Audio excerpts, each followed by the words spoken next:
First season at Eastern Kentucky, and I'll tell you what, you look at the record book and you can't find too many coaches ahead of Roy Kidd. He also has the top winning percentage among active Division I AA coaches. Of course, Jim Tressel is climbing that list very quickly.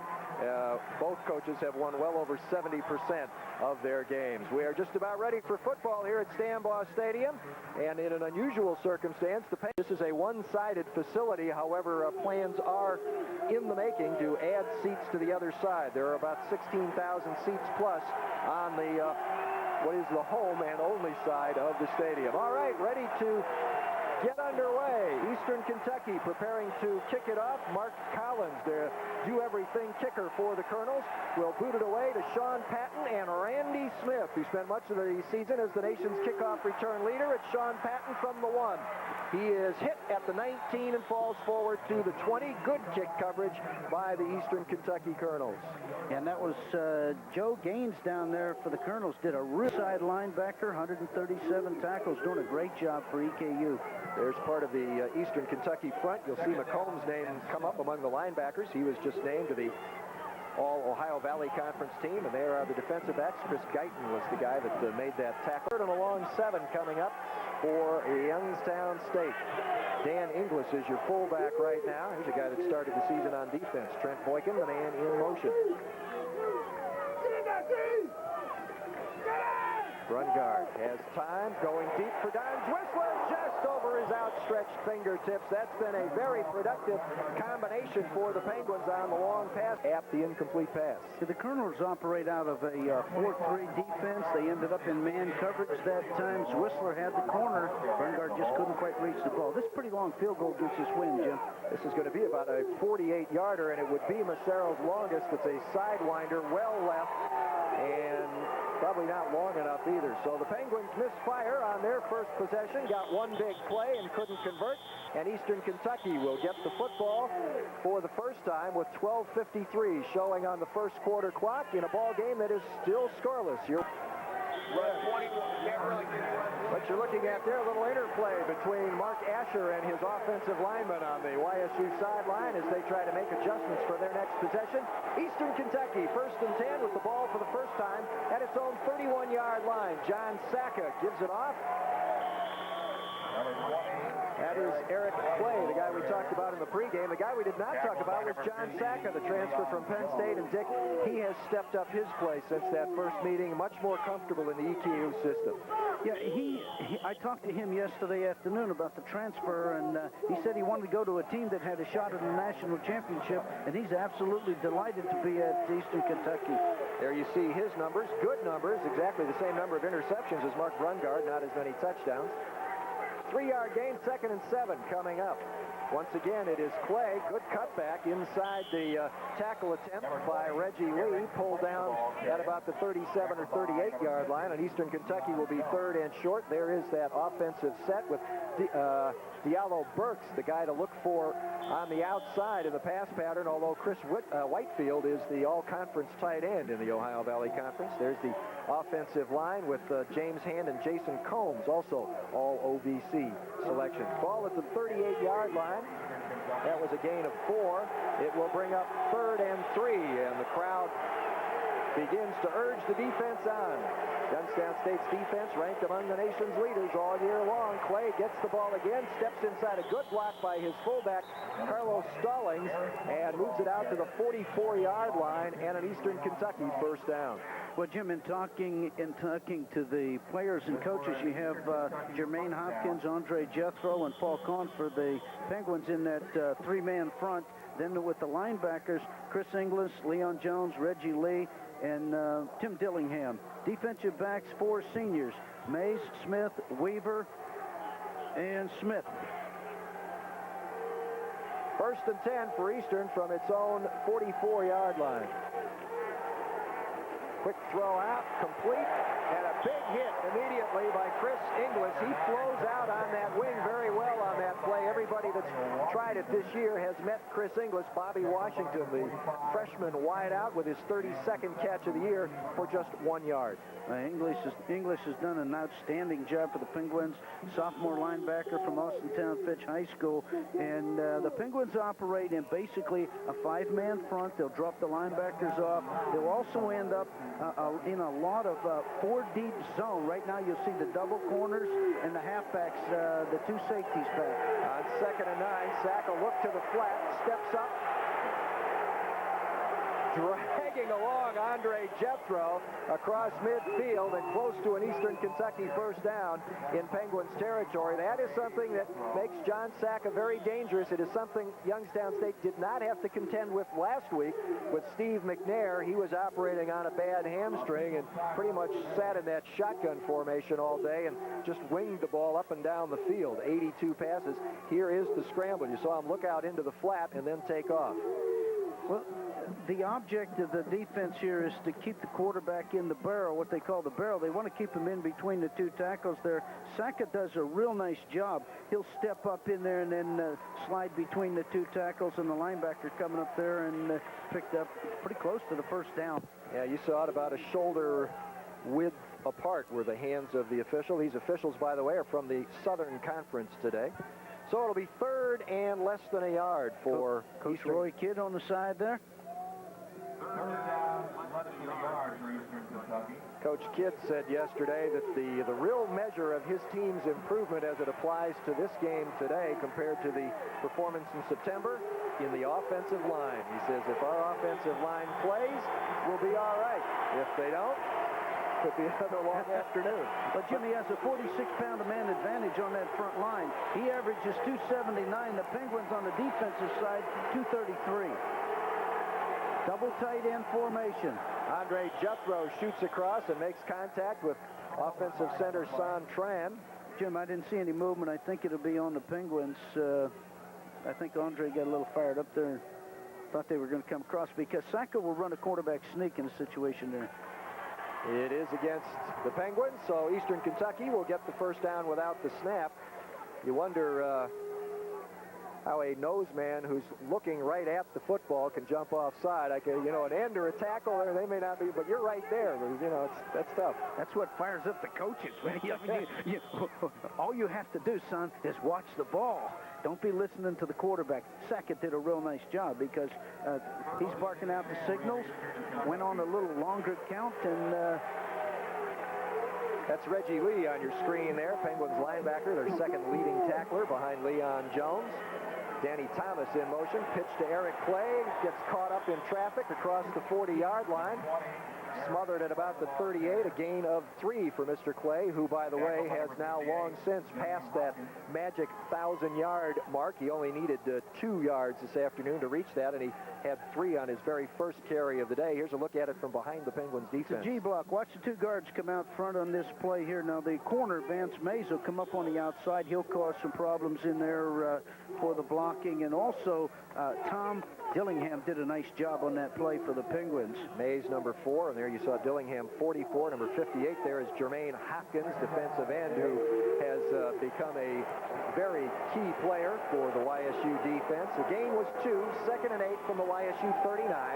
Little play action to Clay. Sacca airs it into the middle. Got his man. It's Diallo Burks for an Eastern Kentucky first down. Burks with his 32nd catch of the year. He and Bobby Washington came into today dead equal, except Burks had 100 more yards. Good pass protection on the part of the line. It's a turn-in pattern here by the wide out. You have Combs, Hand, Tran, and Gentry on that offensive line doing a nice job providing the blocking for John Sacca there. 16-yard pickup, 1st and 10 Eastern Kentucky at the YSU 23. This drive already is a little bit of a difference from the first game when Youngstown State dominated time of possession. Quick handoff to Stallings, spinning and driving down to the 20 and leaning across to about the 19-yard line. Stallings, junior fullback out of Louisville. That's his 68th carry of the year. He's averaging almost 7 yards a carry, which is almost unheard of for a fullback. He only got, he got about 4 on that play with the good effort. 45, Chris Inglis will make the first hit there, coming down the inside from his outside linebacker position. He slanted down the inside, made the first pop, and then the linebacker, Lee, came in to help him out. 2nd and 6, Eastern at the Youngstown 19. Option play, sack, a good run, and then is hit by Reggie Lee and Lester Weaver. Weaver actually getting down and making the primary contact, number 2.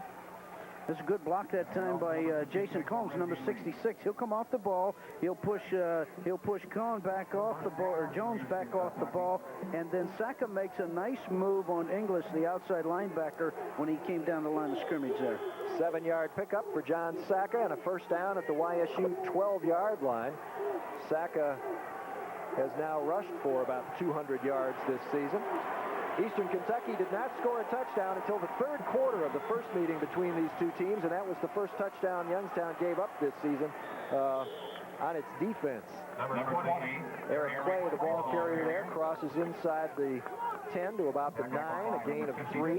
2nd and 7 coming up. YSU very stingy in the red zone, continuing to rank among the nation's leaders in points allowed, 2nd in the nation, even though they gave up 20 last week to Alcorn. That's the most they've given up to anybody all season long. And Reggie Lee, the inside linebacker, and Leon Jones are the two fellows coming up underneath that time defensively. Again, the Penguins defensive line averages 233 pounds against this real fine EKU line at 279. Eastern knocking on the door. There's that little fake pitch. There it is. And this time Eric Clay is swarmed under. May have lost a half a yard or so. The Penguins did not bite on that first little pitch fake. They stayed home and buried Eric Clay. If this was a natural surface, he would have had some clay in his face because he went down hard. Well, you see English come out this time. The last time he played from the quarterback to the pitch man. This time they got heavy pressure on the quarterback by the tackle Jones in there, and then English was able to move outside to make the tackle. There's Chris, the sophomore from Austintown Fitch High School, 3rd and 7 from the 9. Saka trying to step up. He's in the grasp, and down he goes. Big sack. Let's see who gets up off the bottom of the pile. 45. It is Chris Inglis once again, and Andre Jethro was also there. A huge defensive play for the Penguins on 3rd down. It will be 4th down now from the 14, and it will be time for Eastern to settle for a field goal. Inglis flying through the air and just would not let go of Saka, and number 97, Jim Jones, got a piece of the action as well. Well, Saka was trying to work his tight end down inside. When they get inside the goal line, they like the tight end curl. 3 receivers out on the pattern. The kicks up. Collins hits the upright. Mark Collins, who missed an extra point here in game 1, while the Penguins missed 3 field goals, hits the upright on a 31-yard field goal attempt. Both teams have come up dry on field goal attempts in their first possession of the day. So we have burned 10 minutes off the clock in this football game, and there are still zeros under the score columns. For both of these coaches will be discussing strategy while we pause. That's what will happen. 4:59 to go. First. Well, welcome back, folks. And in this situation here, we'll see the place kicker, Mark Collins, will come through. He just opened up his foot a little bit and pushed the ball to the outside and hit that upright. Bounced off to the right. No score. Yes, sirree. Do I ever understand that? That's how I paid my way through college. I've got getting them through the poles, but not just hitting the poles. Sean Handley on the coverage. Tim Dreslinski quickly into punt, hangs one up into the wind, taken at the 19-yard line. Penalty marker down, a big hit, which has drawn some ire of the fans here. The man who came down and, popped the Penguins coverage guy was Chris Pruitt. And we still have a Penguin down amidst boos. The return guy was Bobby Washington. Well, Jim, on the punt, the playing here at Youngstown University, we went down to play Eastern Kentucky. Of this ball game today, we'll play the winner of the McNeese State-Montana game, which will be getting underway in about 90 minutes. Marshall and James Madison getting underway in a little less than a half hour, and the winner of that game will tangle with the winner of the Boise State-Appalachian State game. And of course, Appalachian State is the only team to beat Marshall this year, and McNeese in that top bracket has already played here at YSU and lost, as was the case with Eastern Kentucky. The penalty on the return sets Eastern Kentucky back at its 12-yard line. First down and 10. 2:14 to go, first quarter. Penguins defense swarming to the run. Eastern was held to 73 yards rushing as a team in the first meeting between these two teams. And there is a look at the sea of faces, which are, of course, predominantly Youngstown State oriented today. Well, Jim, you'll see Reggie Lee, the outside linebacker, come right across where the guard pulls out. Eastern Kentucky and Youngstown University run very similar offenses, so the defense has seen this offense before. They see it every day in practice. They mirror one another offensively and defensively. Gain of 1, 2nd and 9. Sack, a quick drop, quick throw, incomplete. Vance Mays on the coverage. The intended receiver was Diallo Burks. It'll be 3rd and 9. Well, on the defensive side of the ball for the Penguins, you have that entire secondary they're all seniors. Randy Smith, Reggie Brown, Lester Weaver, and Vance Mays. These fellas have done an outstanding job for 4 years here for the Penguins. There are John Sacca's numbers in the first meeting. Those 3 interceptions, half of what he has thrown all season long. Draw play to the new running back. That's Brian Dickerson, and he is chopped down for a gain of perhaps another yard. And the Penguins will force Eastern Kentucky to punt from deep in its own territory. Jermaine Hopkins celebrating the first real big success of the Penguins defense, and the crowd joins him in the celebration. Well, you'll see right here, Hopkins will come right across the line of scrimmage. They set the draw play up. The Penguins have a man assigned to pick that up. The attempt is on a punt block. No flag. There was minor contact. Ball bounces out of bounds at about the Youngstown State 44-yard line. Bill Diorio was the guy who came hard and made the very efficient. Excellent defensive football team. On 2nd and 11, Mark Brungard flush from the pocket, airs it out. He's got Darnell Bracey, and it is caught at the 20. That ball could have been intercepted if the defender had turned around because it hung up in the wind. Bracey had to come back and wait for it, then went back and got it, and the Penguins have a first down at the Eastern Kentucky 20-yard line with 4 seconds to go, and Joe S. Smith comes up limping for Eastern Kentucky. Their fine, strong safety. Here's another look at the play. Well, Jim, when Brungard felt the pressure, he rolled to the outside. In the secondary, Joe Smith came off of the coverage, then tried to get back. On number 37 there, Bob Head. That's face guarding when you come back down like that. Football coming right up. We're scoreless at the end of 1.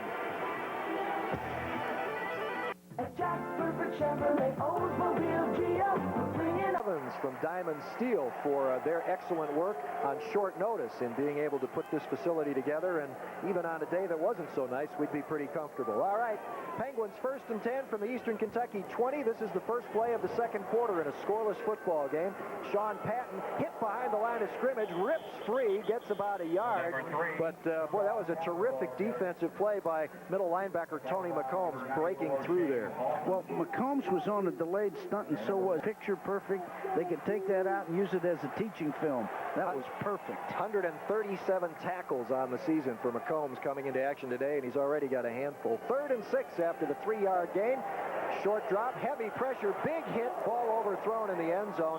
Coming right up the middle, Tony McCombs one more time, and Cass Jesse was right there. They introduced themselves in chorus to Mark Brungard. It'll be 4th down, and we'll have our 3rd field goal attempt of the day, the 2nd by Paul Massero, who missed a long one, 48 yards earlier in the ball game. This one. Penguins have worked hard here to get this situation resolved, and we're at it again. Good snap. Massero drives this one. That one looks pretty decent. The officials agree, and the scoreboard will click for the first time today. Paul Massaro hits a 33-yard field goal with 13:32 to go in the second quarter. The score, Youngstown State 3. Paul Massaro will drive this ball high and deep toward the near corner, taken right at the goal line. Out to the 10, 15, hit there, and down just across the 20-yard line, William Morrell, who was the starting tailback for this ball club. 6-play, 39-yard, 2-minute, 22-second drive got the Penguins the first points of the football game and got an Eastern Kentucky player slow to get up. James Hand, one of their offensive linemen. In fact, one of their all-conference offensive linemen. Well, Jim, we talked up front there was going to be some heavy. Baker in his place, a junior from Jeffersonville, Indiana.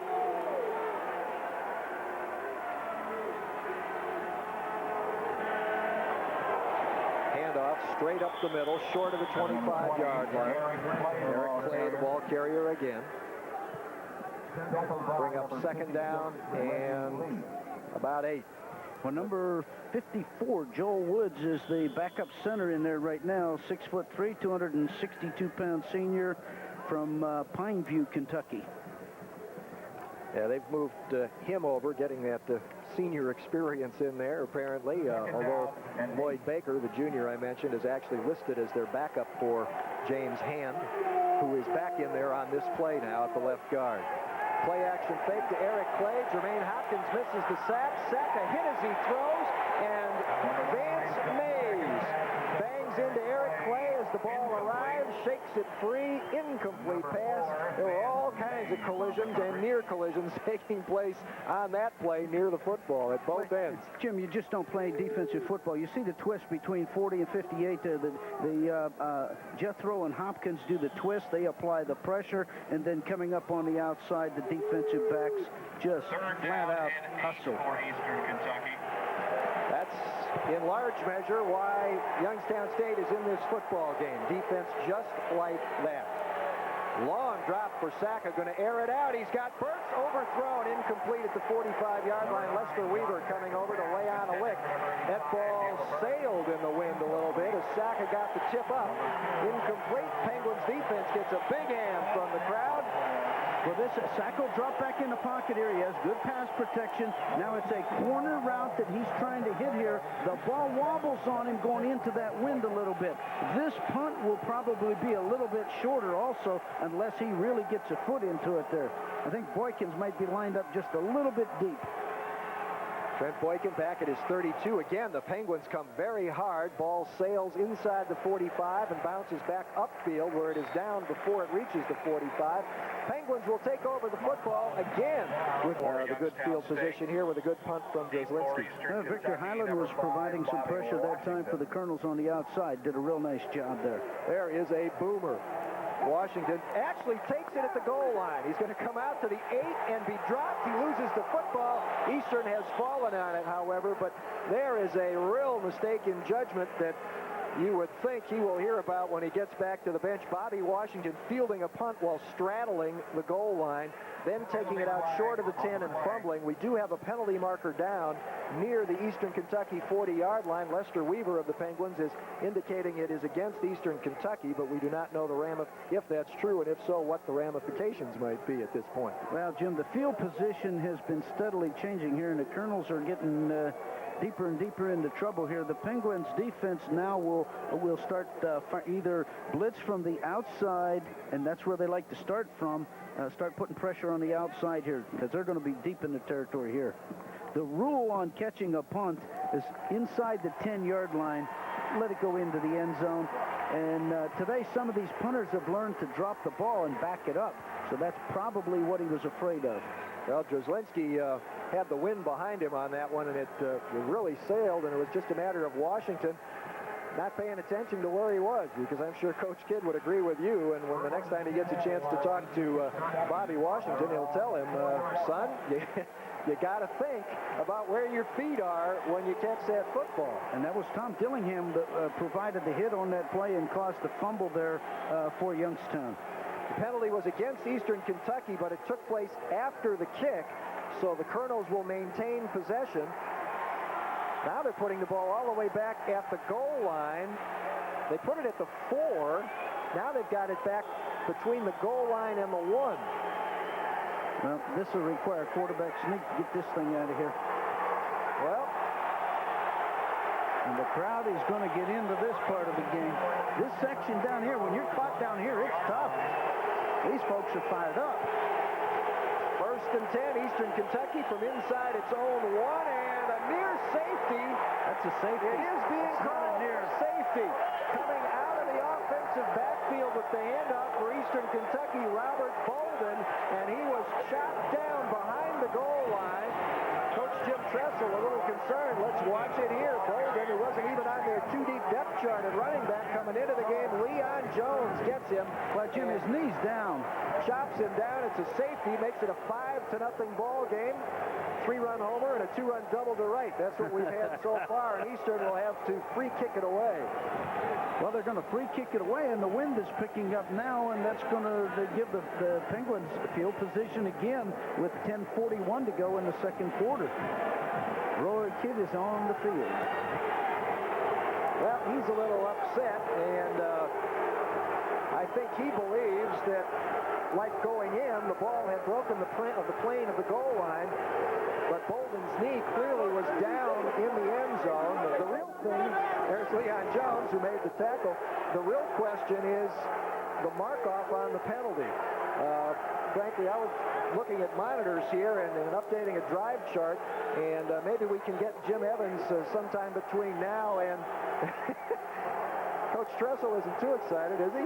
That's the most animated I've seen him, brother. I tell you what, he's into this ball game. He knows it's a tough one. That's a tough ball game. That is very much out of character for Jim Tressel, especially this early in the football game. But even though he's primarily an offensive coach, he loves. We're going to see a 15-yard penalty here on Coach Kidd. Yeah, we're going to see a 15-yard penalty. He can't do this.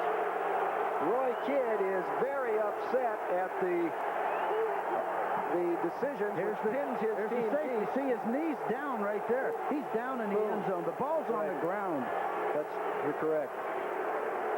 It was a great effort to try to get it over the line, but I didn't understand why they run the quarterback sneak there. Well, as I say, if we can perhaps get Jim Evans to find out sometime this afternoon, maybe get a clarification on the penalty so we know why the ball wound up at the 1-yard line in the first place.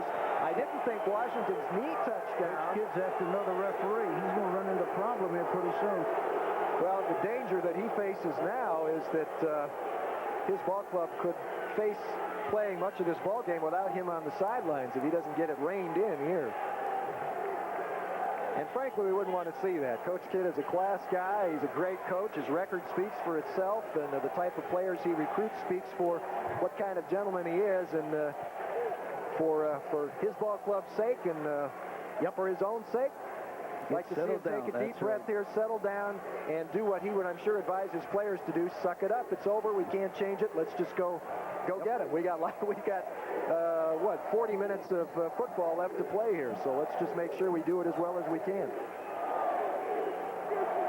All right, Mark Collins will punt the ball away on the free kick, and he will punt it into a wind which is at varying intensity. The wind tends to swirl here, even though it's a one-sided stadium. Sometimes the flags at one end will be blowing an entirely different direction from the flags at the other. Well, Boykin's about 55 yards away, and I'd say that's about right because then he can move up into the ball. Collins was hitting the ball in the pregame warm-up. He was hitting the ball pretty good. But the big thing that happens in the game is when you start seeing that pressure coming, it changes the distance and it changes the hang time. The whole thing changes. Well, there will be no pressure here, of course. It is literally a free kick, and it is a good one. A hanging spiral that Trent Boykin takes at his own 33 to the 40, 45, and across the 45 to the 47-yard line. And that's where YSU again will have excellent field position. And number 46, Ronnie Bell for Eastern Kentucky, came down, did a real nice job on the coverage, and made a good tackle on Trent Boykin. 10:35 to go in the first half. There is Nakia Hendricks, who was banged up on a punt return play earlier in the ball game.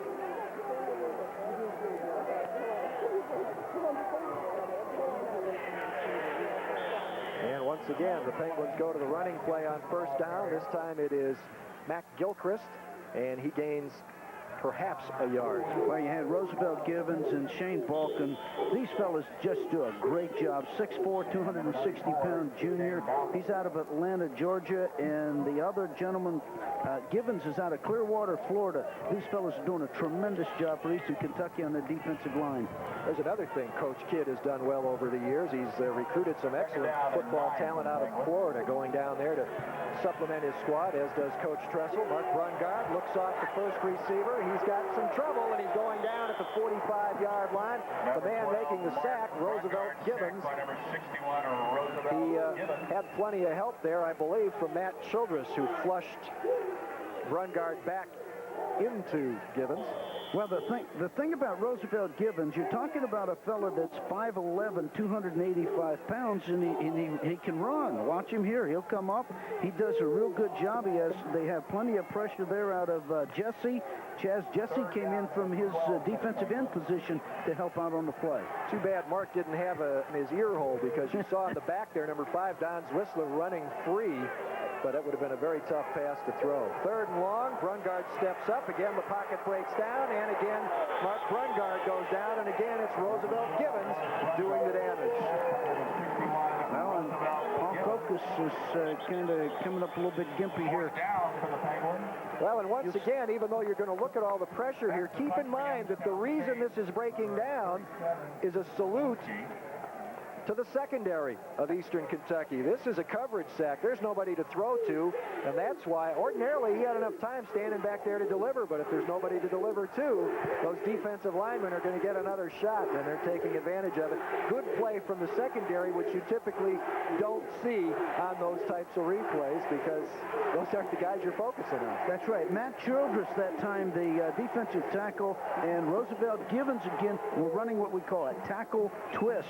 Childress came across, they line up Childress on the right, Givens on the left, and then they just cross positions there, and really providing some heavy pressure. Paul Kokas with a heavily taped right ankle, limping to the sideline. There's another driving punt by Grzlinski. Again, Washington takes the ball at the 5, fumbles it, loses it again, and it's dragged down inside the 10. Well, that is...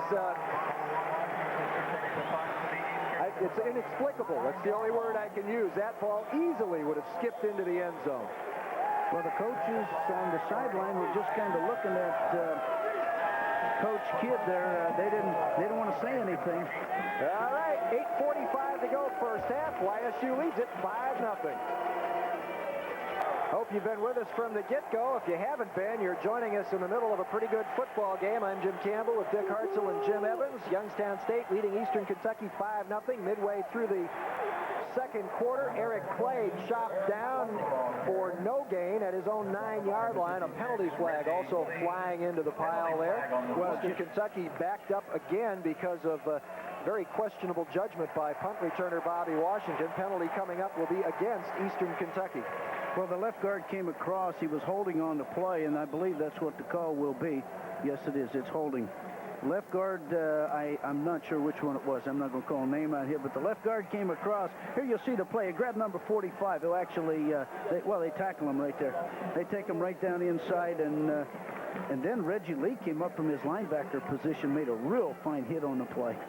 Defensively, both of these ball clubs react well, and of course that's why the score's 5-0 right now. 66, Jason Combs, I believe, was the guilty party there. I'll point a finger. Why not? Okay. I'm up here. He's down there. What danger am I in?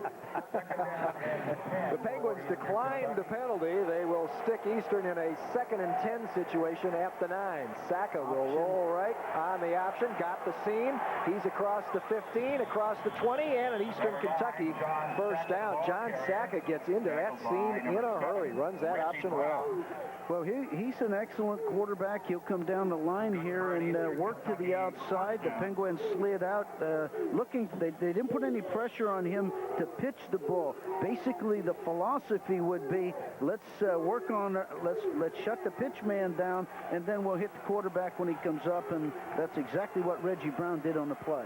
Brandon Brantley is in at an offensive line spot, number 73, and he had a huge block on that play, and there's an excellent running play right up the middle by backup fullback Brian Dickerson. Yeah, that's the first part of the option. What they do is come out and just hand the ball to the fullback, get a quick hitter up in there, and try to go over top of the, or go to one side or the other of the middle guard.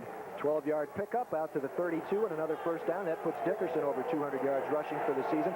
That's another thing that Coach Kidd said yesterday. Not only does our offensive line have to perform well, but our fullback is a big part of our offense. We have to get something out of that position. Good throw. John Saka threads the needle to Bobby Washington at the 47-yard line. And another Eastern Kentucky first down, having their backs up against the goal line for a second time in a row. Not phasing them at all on this possession. They're coming right at the teeth of the Penguins defense.